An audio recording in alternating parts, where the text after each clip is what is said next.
Welcome to a new episode of In the Hot Seat.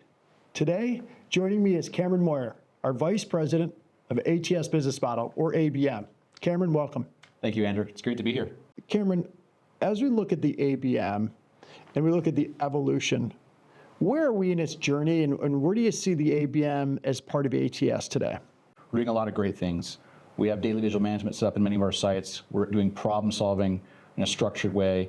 We're running Kaizen events and seeing great impact, but we can do more. There's still a lot of opportunity across the business to increase our level of maturity, to help our leaders continue to learn and to lead from the front with ABM, and for us to see greater impact from our Kaizen events and problem solving. So while we've had a really good start, there's an opportunity to expand it.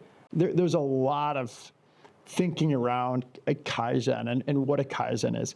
In your words, how do you describe a Kaizen in its most simplest form? It is a team-based, rapid process improvement event. It is a Kaizen event because we have a very specific structure that we want to follow in terms of how we plan, how we execute, and how we sustain the change that we're making in the Kaizen. We really want to make sure we make change happen in the week. The difference between making a change over the course of weeks or months with an action plan and a Kaizen event is the time to impact. And what is the biggest challenge after a Kaizen? It really is around change management.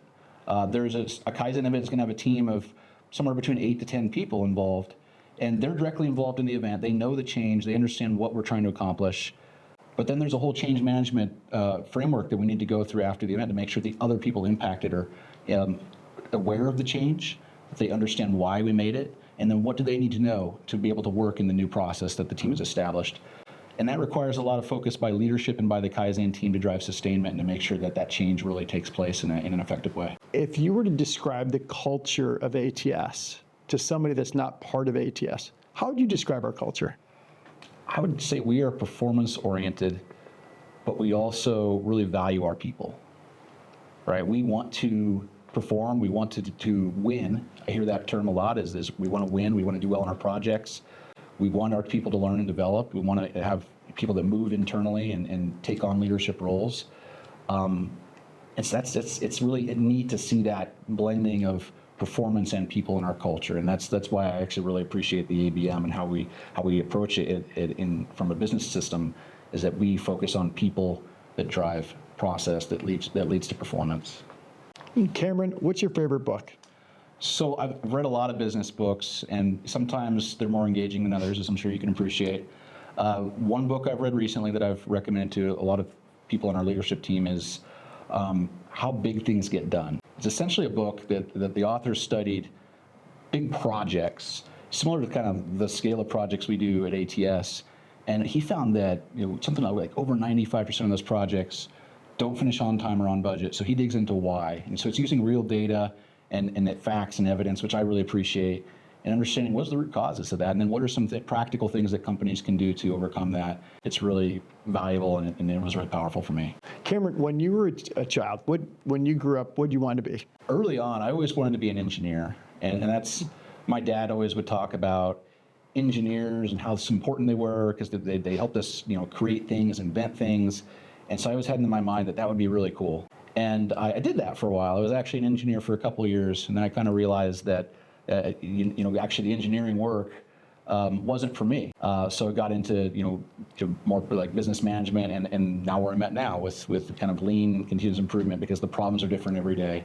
So I'd like to think I still have a little bit of engineer in me, and then I kind of get my hands dirty every now and then and solve problems, but that's where I wanted to be, at least when I was young. As you look at the leaders throughout your career, who's had the greatest impact and why? So I had a leader I worked for earlier in my career. She really was looking out for me. I actually worked for her as an intern when I started, and she was a business unit director. It's kind of a higher up in the organization, and she really was looking out for me as kind of as a coach and as a mentor, and that was really valuable. That kind of helped me learn the lay of the land in a complicated, big company. And so it was just, having that person that has your back, that is going to give you really good advice and guidance, and you see them living it day in and day out.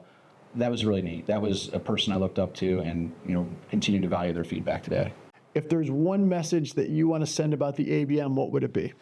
I'd say we have to lead from the front, right? If we have our leaders, they have to be invested in making the ABM part of their work. And that's how it's successful. That's how it works, is when we look at the things we do every day and think about the framework, think about the tools we have available in the ABM. We know this stuff works when we apply it well. So look at how you can apply that in your work. How can you apply that in how you work and coach with your teams? It's going to lead to good results. So lead from the front, and really, if you don't know how to apply an ABM tool or framework to solve a problem, reach out. We have ABM champions across the organization that are very knowledgeable and very willing to help. Cameron, do you have any questions for me? How did you learn in your career about lean and lean business systems, Andrew? When I was at GE, they had something called Six Sigma, and that was the big focus area. And then I went to Danaher Corporation, and when I was at Danaher, they really had a go-do mindset. I was able to really blend the two around framework to understand the data, and then the go-do mindset, and really getting out and driving an impact. So I really learned it throughout my career, and I'll tell you, being an athlete, I love a scoreboard. I want to win. I want to learn how to get better, and I want to constantly drive to be the best we can be. And so that to me is about how I learned and then how I took it into a real business setting. Well, thank you for joining us. And this was another episode of In the Hot Seat. Stay safe and goodbye for now.